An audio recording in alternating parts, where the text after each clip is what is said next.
आज आप लोग के पास जो क्लासेस चल रही हैं उसको समझने के लिए ये रिकॉर्ड करो मेरे को। अरे ऐसे कर लो, बनाओ। देखिए हम लोग कैसे बैठने के लिए सर जी बता रहे हैं। बैठने की छवि हमको अगर किसी की देखनी है ना, तो सामने वाले को देखने के लिए देखिए, अगर वो ऐसा बैठा है तो सिंपल समझ लीजिएगा वेल मेंटेन्ड, दिमाग से साउंड, और वो पूरी तरीके से परिपक्व है हर एक चीज के लिए, उसको अपना बुरा अच्छा सब कुछ मालूम। अगर वास्तविकता में अगर किसी की पर्सनालिटी चेक करना हो ना, तो बंदा आपके आएगा और आपके बेड में ऐसे कर,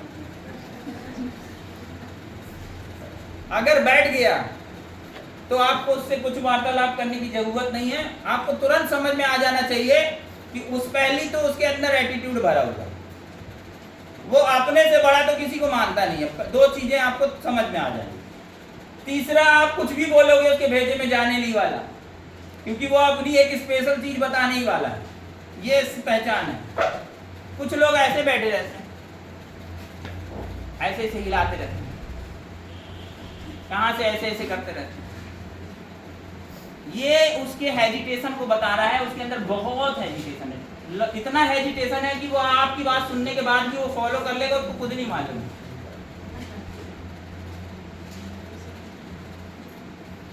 अब कई लोग जो होते हैं बैठने की स्टाइल, कई लोगों की देखिए, पैर को देखिएगा, बहुत मजा आएगा पैर को देखने की।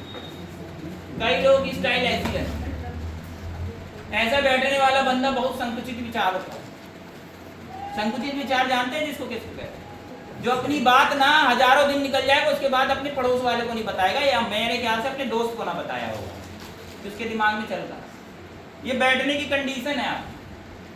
और कुछ ऐसे लोग होते हैं जो बहुत कम और माइनर केस में होते हैं, जो इस तरीके से बैठते हैं। वो न्यूट्रल होते हैं। न्यूट्रल मतलब होते हैं कि जैसा बंदा सामने आएगा उसके सामने वो वैसा ही होगा। ये जो बंदा है ये न्यूट्रल है। आप उसको जो भी बोलोगे ना, वो दिल में ले रहा है, और वो जो बोल रहा है उसको सुन लो, वो आपके भविष्य के लिए बहुत अच्छा है। ये पहचान है, आइडेंटिफिकेशन है भाई। ये साइंस कहता है, आप जाके सर्च कर लेना। ये जो बंदा है बहुत खतरनाक भी है और बहुत सभ्य भी है, वेल मेंटेन्ड है। ये जो बंदा है ना, जो इस तरीके से बैठा हुआ, इसकी रीढ़ की हड्डी सीधी है, इसका मतलब इसने अपने आप को तैयार किया हुआ है। इतना तैयार किया हुआ है कि सामने वाले को कैसे बैठा के करना होता है, क्या करना होता है। जो पीछे आते ही साथ किसी को कई बार देखे होंगे कि पीछे वाले टेबल में हैंड टिक जाता है, ये भी एक चीज कहलाता है। जैसे ये बंदा जो है आगे पीछे दोनों चीज देख के चल रहा है, जबकि जरूरत ही नहीं है। पीछे भी देख रहा है, आगे भी देख रहा है, सोच रहा है कि मैं बहुत होशियार हूं। बैठने की तरीके से आपको ये पता चल जाता है कि बंदा कैसा है, उसके अंदर क्या दिमाग चल रहा है।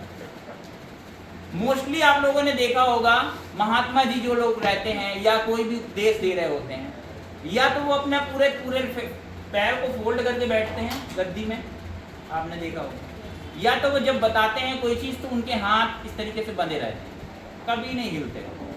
जो भी चीज़ें बोलेंगे आपको बिल्कुल सिद्ध और सही चीज़ें बोल रहे हैं, तो वो आपको समझ में आना भी जरूरी है। बैठने चलने की स्टाइल होती है आपकी। आप लोग अभी बैठने की स्टाइल की पर्सनालिटी डेवलपमेंट सीख रहे हैं। आप खड़े होते हैं, बाकायदा खड़े होने का तरीका होता है।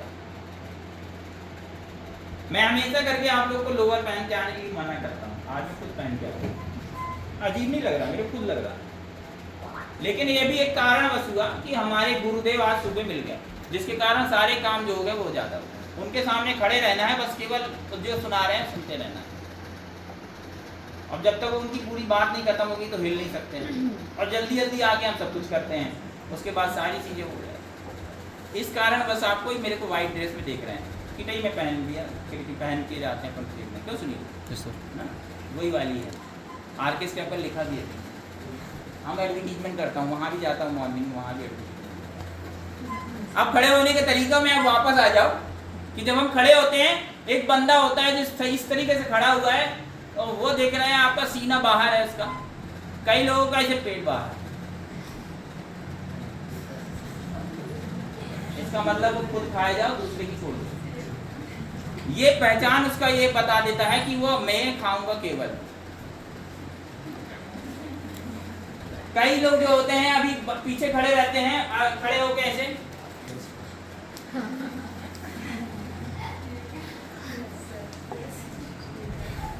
पूरी उंगलियां फोड़ डालते हैं।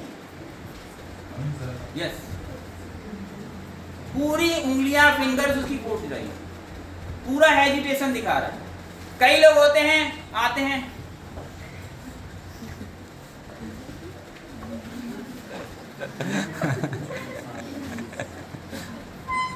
कई लोग ऐसे कर खड़े, याद आ गया मन, कई लोग ऐसे खड़े रहते। ये क्या बता रहा है? ये हेजिटेशन बता रहा है आपका। एक पर्सनालिटी डेवलपमेंट के हिसाब से आपका बॉडी पूरी सीधी होनी चाहिए, हैंड बाइंड पोजीशन, गर्ल्स लोगों का बाइंड। अब सीधा हाथ, जब हम प्रेजेंटेशन कर रहे हैं हाथ इस तरीके से हिलता है। अब ये बॉडी कैसे मूव करेगी? अगर आप ऐसे खड़े रहोगे तो कैसे मूव करेगी? कैसा मजा आएगा? कैसे खड़ा होना है? बॉडी सीधी होनी चाहिए या खड़े होने की पर्सनालिटी से। कई तो भगवान भरोसे बिल्कुल वेल मेंटेन, भगवान ने उसको ऐसे तराश के भेज दिया होता है। जब वो स्पीच बोलने आते हैं या प्रेजेंट करने आते हैं ऐसे खड़े होते हैं बकायदा और ऐसे सीधे सावधान में बोले आप माय नेम इज खत्म। ना बॉडी फोल्ड होती है, ना मोल्ड होती है, ना हिलती है, ना डुलती है और खत्म होके चलते। कुछ लोग महात्मा लोग अभी भी यहाँ पे बैठे हुए हैं, उनके वो अपने आप समझ जाएंगे आज मैं क्या बोल रहा हूँ। Whenever you are going to speak speeches and anything, if you are using ear, so your body must be molded. Your body language should be good, and how you are representing to yourself, this is important. Wherever you are standing, your body must be straight. The how much straight you can sit and can talk, that will be improvable. Otherwise, there will be problem. ये सारी चीजें Saturday को सिखाने की कोशिश करता हूं मैं, लास्ट तक जाने की कोशिश करता हूं। सैटरडे की सारी चीजें आप लोग को मॉर्निंग में ऐसे ही क्लासेस में दी जा रही हैं। मैं आपको चाहूं तो अभी सारी चीजें बता दूंगा कि इंग्लिश में क्या चीजें हैं। 2 मिनट में मैं सारी खत्म कर दूंगा। आप सोचोगे कि इंग्लिश खत्म कर दिया सर, लेकिन वो चीज पाने के लिए आपकी पूरी बॉडी काम करनी चाहिए। बॉडी लैंग्वेज है या नहीं है? आप कितनी अच्छी अच्छी बातें कर रहे हैं, क्या बोल रहे हैं, डिपेंड नहीं करता है क्या आप उस बोलने लायक बने हुए हैं या नहीं। अगर आप पर्दनी कुर्ता पहन के बोले हमारा देसी स्टाइल है, हम इंडियन है, और पर्दनी कुर्ता पहन कर जाए और बोले इंग्लिश बोल रहे हैं, तो मन तो बोलेंगे इंग्लिश जोड़ रहा है। 101% ज़्यादा से ज़्यादा लोग यही बोलेंगे इंग्लिश छोड़ रहा। लेकिन अगर उसी में अगर आप एक सिंपल सी शर्ट पहन के, पैंट पहन के, बकायदा उसको फोल्ड करके, ब्लैक पैंट बैट लगा के और शूज ब्लैक पहन के केवल चले जाएं तो बोले सर जी बोल रहे हैं, 101% बात में आ जाएगी। और आप लोग जो गांव में आप बैठे हुए हो ना, ऐसी कॉमन लोग में आप चना खा रहे हो तो आप लोग को क्या बोला जाएगा? एक गुड़ चना खा रहा है। और अगर कोई साहब बैठे हुए हैं बकायदा वही चना खा रहे हैं, चने की क्वालिटी कल नहीं है, बकायदा से बैठे हुए हैं खा रहे हैं और वो चने निकाल के खा रहे हैं, सर चना खा रहे हैं। चना वही है, आदमी वही है, सब कुछ वही है, लेकिन बोलने की क्वालिटी में क्या अंतर आया? एक गुड़ चना खा रहा है, सर चना खा रहे हैं। आप समझ जाइए कि बोलने की क्वालिटी, बोलना कैसे है, बात कैसे करना है, ये भी आपकी मेन बात पर्सनालिटी पे डिपेंड करता है। अब मैं 10 बार बोल चुका कि भैया हेयर कटिंग करवाना है, बॉयज को अपने बाल कभी बड़े नहीं रखने चाहिए। अब आप बोलोगे क्यों? ये कोई रिलीजन से मैं नहीं जोड़ रहा हूं, ना कुछ नहीं कर रहा, क्योंकि अगर बाल बड़े रहेंगे तो आपकी थिंकिंग, सोच सब कुछ बर्बाद रहेगी। आप मत सोचिए कि महात्मा लोग, महापुरुष लोग अपने बड़े बड़े बाल करके उसके बाद वो करते हैं। उसके लिए उनको बहुत तपस्या करनी पड़ती है भाई, उसको बांध के रखा जाता है, पूरे बाल कटवा दिए जाते हैं। आप किसी भी गुरुकुल में पहुंच जाइए, पूरे बाल कटे रहते हैं, उनकी इतनी सी छोटी बची रहती, बाल का तो रहता ही नहीं है सिस्टम। ज्यादा बाल में वो गया और ऐसे ऐसे बनाया तो समझ लो कि वो ज्ञान की कोई बुद्धि चीज ले ही नहीं सकता। उसको कुछ भी हम गीता का ज्ञान दे या किसी भी चीज की ज्ञान ले, वो ज्ञान ही मिलेगा, वो बाल ही संवारता रहेगा। और सबसे ज्यादा खतरनाक है जिन गर्ल्स के बाल जो तो यहाँ आ जाते, आधे से ज्यादा टाइम तो वो केवल ऐसे करके ऐसे करती रहेंगी, फिर मैं इसके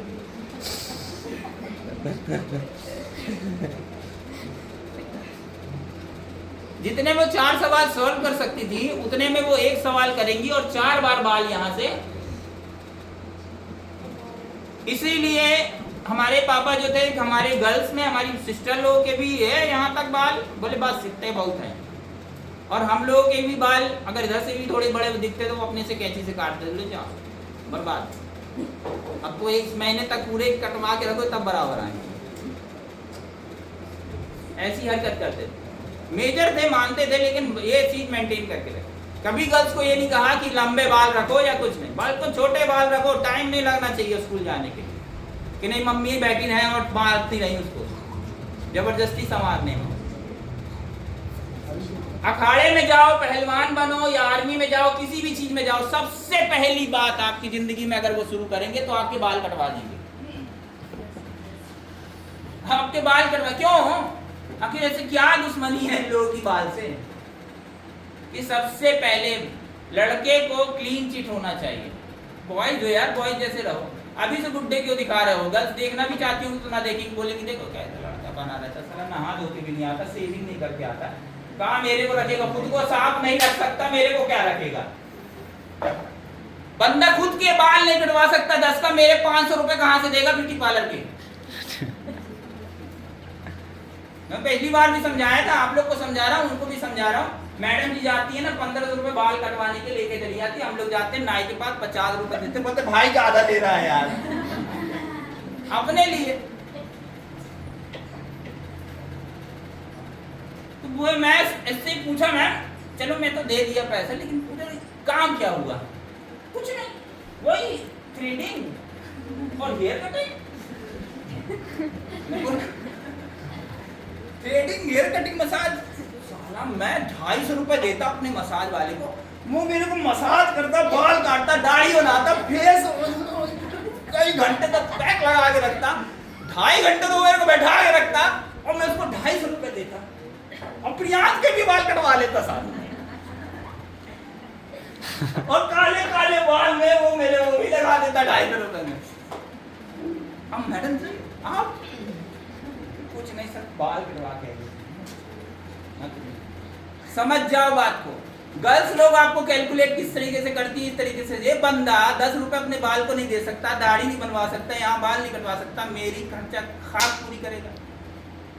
उस दिन मैं समझाया था 500 रुपए की लिपस्टिक आती है एक तो छोटी सी, उसको कमाने के लिए औकात पैदा करना है ना, तो सबसे पहले इस बात को ध्यान रखना कि किसी अच्छी गर्ल्स को देखने से पहले या किसी को अपने आप अट्रैक्ट करने से पहले ये ध्यान रखना कि उसके पूरा करने की मेरे में औकात है या नहीं है, और नहीं है औकात तो उस औकात को बनाओ।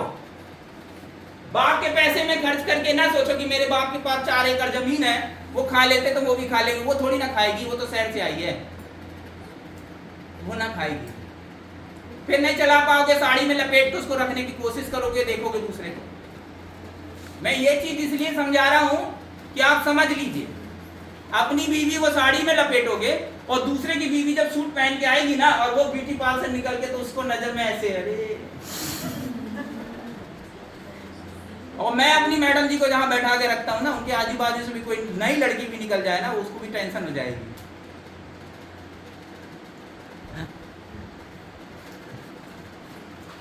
समझ में आई बात? अभी 40+ हो रही है वो 40, उसके बाद भी आपको पता नहीं चलेगा। नहीं बता रही है तो क्या सोच रहे हो आप? बाल से नहीं समझ में आता, कभी कभी दिखने लगते हैं जब मेरे जैसे, जैसे यहाँ पके हुए हैं हमारे, वैसे उनके यहाँ पकते हैं इस वाली लाइन में, ऐसे नहीं दिखता तो क्या समझ में आता है? मैं उड़ा नहीं रहा, मैं आपके अंदर पैदा कर रहा हूँ वो जुनून पैसे कमाने की। भैया पढ़ाई कर लो, पढ़ाई कर लो, आज काम कर लो अपने ऊपर, थोड़ा समय दे दो इसके ऊपर। बिल्कुल मैं बोलूँ टकले हो जाओ, कोई दिक्कत नहीं मेरे को, पंडितों में तो और हो जाते हैं, बिल्कुल बाल रखते नहीं उसमें। मेरे को इसमें समय बिगाड़ना नहीं है, ना बाल बनाते रहना है। 11th क्लास है मेरी, फर्स्ट और फाइनल 12th आ जाएगा उसके बाद, उसमें मेरे को यही काम करता रहूं बैठ के, 10 तो बीमारियां घेरी रहेंगी मेरे को। तो जितने बाल हैं सबसे पहले तो वो कटाएं, और जितने बार ध्यान रखें, गर्मी में 2 टाइम नहाने का एक प्रोसेस होता है, उसको ध्यान रखें। वो सोचते हैं कि नहीं एक बार नहाना बहुत होता है, नहीं, सुबह अगर आप उठ रहे हो एक्सरसाइज कर रहे हो, एक्सरसाइज के बाद नहाना है, उसके बाद शाम को अगर जितनी टाइम भी आप अपने काम से शाम को 4 बजे 5 बजे घर पहुंचते हो तो एक हीटनेस बहुत ज़्यादा होती है, तो गर्मी में आपको वहाँ पे वॉश करना अपने शरीर को बहुत जरूरी है। देख काम कर लिए, मैं बता रहा हूँ बीमार हो गई नहीं गर्मी में, पूरे गारंटी देता हूँ, ये आपको लिख के रख लीजिए। तो यहाँ 8:30 बजे घर पहुँचता है, ये सारी से एक्सरसाइज करने के बाद कोचिंग आ जाता है, कोचिंग से हम लोग घर जाते हैं, मैं उसको 8:30 बजे 9 बजे जाता है तो वो नहाता है, कोई दिक्कत नहीं। अब आप लोग सोच रहे हो ये ऐसा क्यों बोल रहे हैं सर, ये हकीकत है बेटा, जितना बॉडी को क्लीन रखोगे उतना वो फिट रहेगी, और फिट रहेगी तो आप लोग जो कर सकते हो। आज भी मेरे को खुद अच्छा नहीं लग रहा है, आज मैं यहाँ खड़ा हूँ इस तरीके से, क्योंकि मेरे को गुरु की बात सुनने में, मेरे को पेरेंटिंग का वो मजा आता है, वो जो चीज बताते हैं वो 101% सही होती है, तो उसको छोड़ के मैं ये सारी चीजें करने नहीं वाला था। लेकिन अभी जब आप शाम को आओगे तो मेरे को डिफरेंट पाओगे, क्योंकि अगर मैं ये छोड़ देता तो ये सेशन खत्म कर देता। ये मंडे की आज की क्लासेस रहती है, आपको ये कंपटीशन की बात सिखाना था मेरे को। ये जो कंपटीशन है जो बच्चे लोग बताने जा रहे हैं, आर.के. स्क्रैपर का हर एक बच्चा कंपटीशन में रहता है, वो कंपटीशन के दम पे ही तो इतना निखर के आता है। आज कोई अनिरुद्ध और मयंक के जैसे बोल रहा है, तो मयंक और अनिरुद्ध बस नहीं है, वो अभी दूसरा स्टेप जो चलने वाला है, जो आप लोग नहीं आए उसको बोलने की जरूरत नहीं, वो नहीं है यहाँ पे। अभी दूसरे स्टेप में आप देखना जो आ रहे हैं जूनियर जजेस हैं, yes, आप उनको सुन के पागल हो जाएंगे, खुद ही नहीं सोच पाएंगे कि वो पहले वाले जजेस ज्यादा अच्छा बोल रहे थे कि ये कर रहे। यहाँ छोटा और बड़े का कोई अर्थ ही नहीं होता। क्लियर, समझ में आ गया? तो हमें क्या करना है, सबसे पहली बात सैटरडे आना है, भूलना नहीं उसको, 4 घंटे की क्लासेस नहीं छोड़ना है। अभी बोरिंग लगेगा, अभी सुनाई देगा, इधर कहाँ से जाएगा, इधर से निकल जाएगा, बहुत घंटे लगेगा, ऐसा लगेगा कि बोझ है सामने नए बच्चों को, कुछ समझ में नहीं आ रहा है। लेकिन बस समझ जाना कि जब गाना सुनते सुनते आने लगता है ना, वैसे गुनगुनाने लगते हो, धीरे धीरे गुनगुनाने लगते हो, भजन हो तो भजन गुनगुनाने लगते हो, उसी तरीके से इंग्लिश में भी जब आएगा ना जब टाइम, तो अपने आप गुनगुनाने लगते। क्लियर, समझ में आ गया? I think that you can understand.